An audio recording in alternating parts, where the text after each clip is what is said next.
Singabantu baseBigville sasazi ukuthi emthonjeni othukela kunesiziba esikhulu esisabekayo esibiyelwe isithunzi senyoni masike sathinta amanzi inyoni iyaphangalala indiza make yeqa khona isithunzi sayo sathinta amanzi indiza iyawa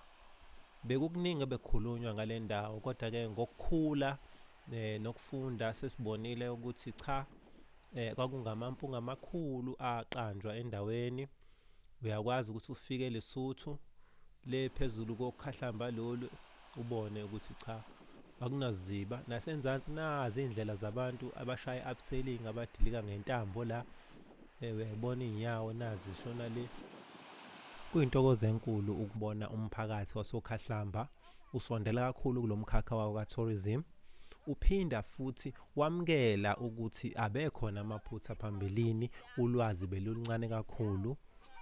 sewuyakwazi ke manje umphakathi ukuthi usondele ufunde njalo okungasiza kakhulu lo mkhakha we-tourism ukuthi ukhule emphakathini njengoba abantu badideka kakhulu mabebona belungu phansi phezulu abazi kwenziwani abazi nokuthi kumalini nje ukuhambisa umuntu entabeni usemqoka kakhulu ke ukuthi abantu bahlezi beqoqa ulwazi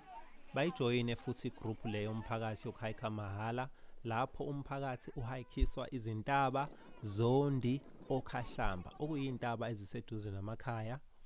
okuba mahhala ke umuntu uphatha ukudla kwakhe amanzi akhe agibele entabeni cela ke ukungezwa egroupini inamba is 084